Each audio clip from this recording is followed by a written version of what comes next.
Look closely at this young man carrying stones through the misty trails of the Himalayas. Long before he stepped into a professional fighting cage, Rabindra Dhant's daily reality in the remote Bajang district of Nepal was defined by extreme manual labor simply to survive.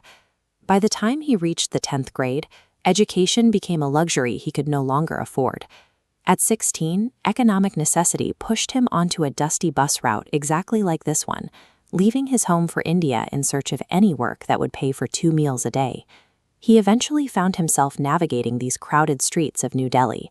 His early jobs involved hauling heavy rocks and transporting electric utility poles, a grueling daily grind that paid roughly $1.60 for an 8-hour shift.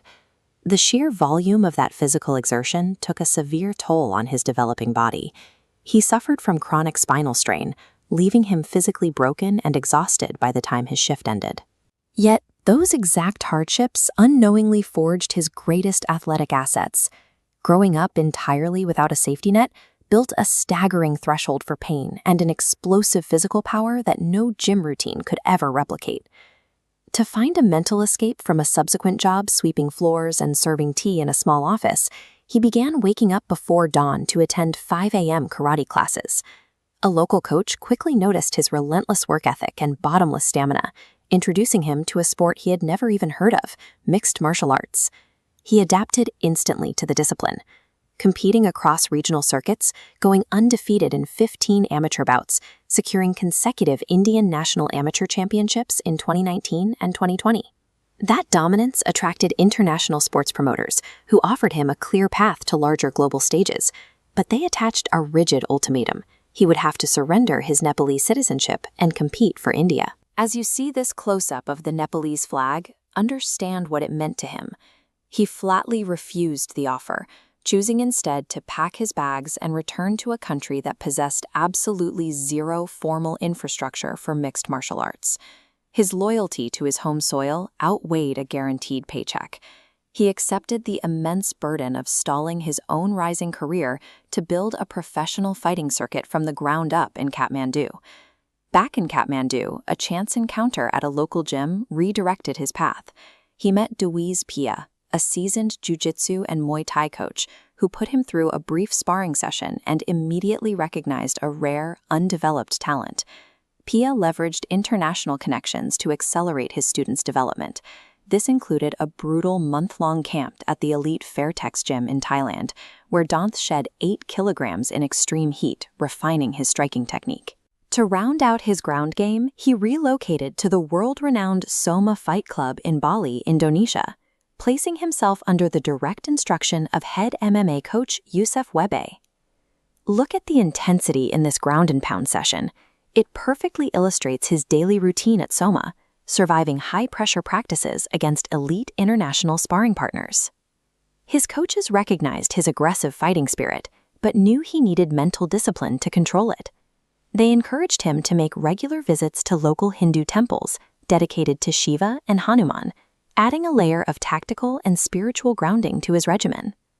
The journey across Thailand and Indonesia refined his raw physical power. By the time he returned from Bali, the survival-based strength he'd developed in Bahang had been distilled into the calculated, technical grappling required for the professional ranks. All that preparation culminated at Matrix Fight Night 17 in India. He was slated to face Chungrang Koren, the heavily favored defending bantamweight champion, riding a 5-fight win streak.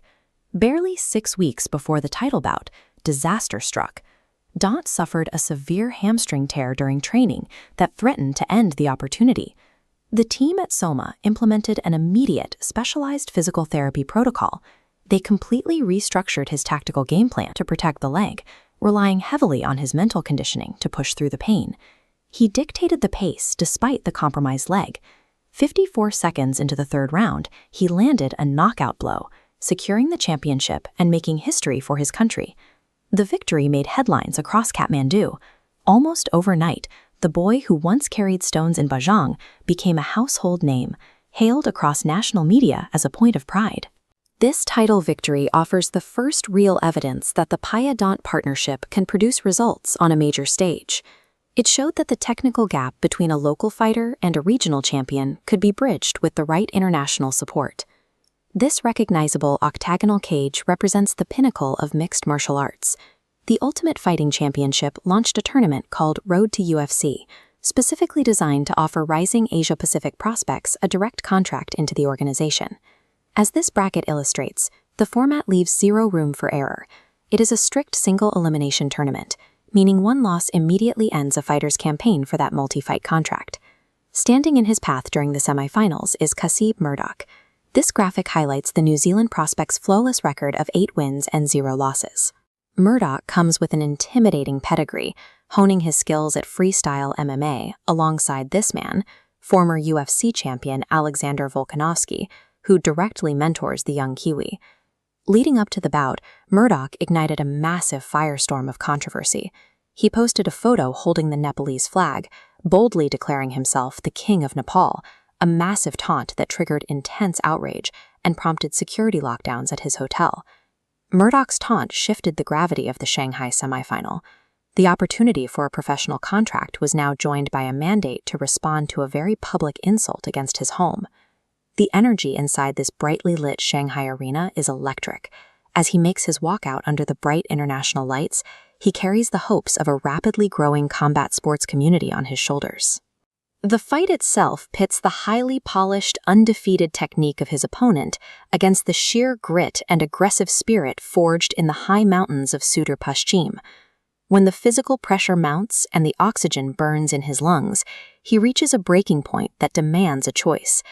To push through, he taps into the muscle memory of his past. The heavy stones of his village and the grueling 12-hour shifts hauling poles in Delhi provide a reservoir of endurance his opponent simply does not possess. Securing the victory pushes him into the tournament finals, cementing his status as the athlete who opened the international market for future Nepalese fighters. Dhant's rise from manual labor to the UFC stage creates a new trajectory for Nepalese athletes. He showed that the physical toll of a hard life in the mountains could be repurposed as an elite competitive advantage.